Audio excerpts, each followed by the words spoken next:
بسم اللہ الرحمن الرحیم۔ امید کرتا ہوں آپ خیریت سے ہوں گے۔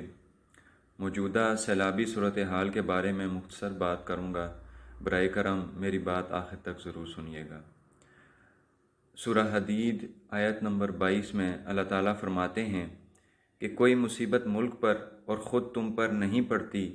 مگر بیشتر اس کے کہ ہم اس کو پیدا کریں ایک کتاب میں لکھی ہوئی ہے، اور یہ کام خدا کو آسان ہے۔ ویسے تو یہ چیز ہمارے ایمان کا حصہ ہے کہ اس چیز پہ بلیو کرنا کہ کوئی بھی چیز اللہ تعالیٰ کی اجازت کے بغیر اس دنیا میں رونما نہیں ہوتی۔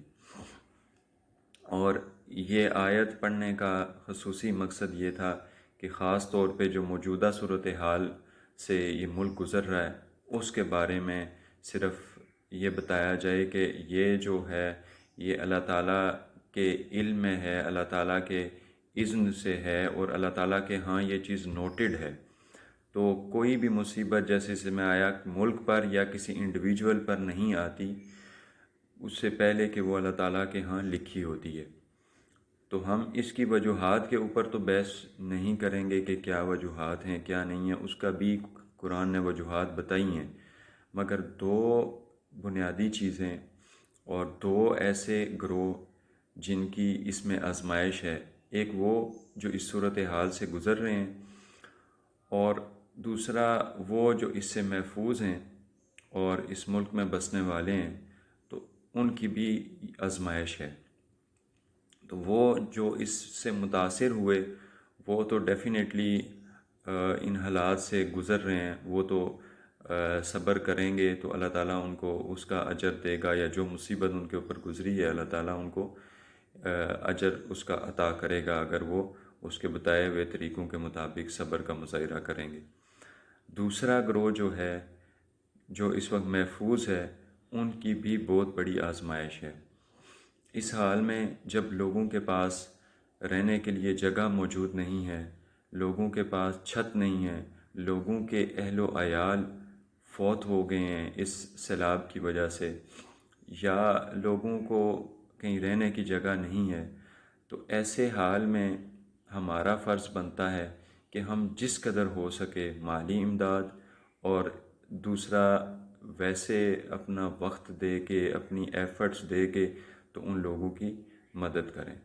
اور خاص طور پہ ایسے حال میں یہ کہوں گا کہ چاہے وہ کوئی بھی شخص ہے اور اس نے مستقبل کے لیے کوئی بھی پیسہ بچا کے رکھا ہوا ہے، چاہے وہ کسی مکان کے لیے ہو، چاہے وہ گاڑی کے لیے ہو، چاہے وہ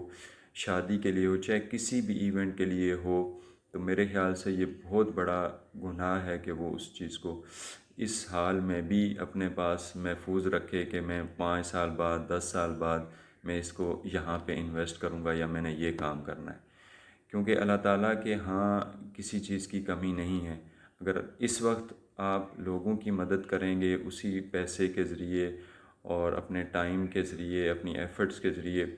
تو اللہ تعالیٰ اس کو کئی گنا لوٹائے گا، جو اللہ تعالیٰ نے قرآن میں وعدہ بھی فرمایا ہے۔ تو اس لیے آپ سب سے گزارش ہے کہ آپ کے جو آپ نے فیوچر میں پلانز بنائے ہوئے ہیں اس سے اہم جو کہ آپ پتہ نہیں تب تک زندہ رہیں گے نہیں رہیں گے،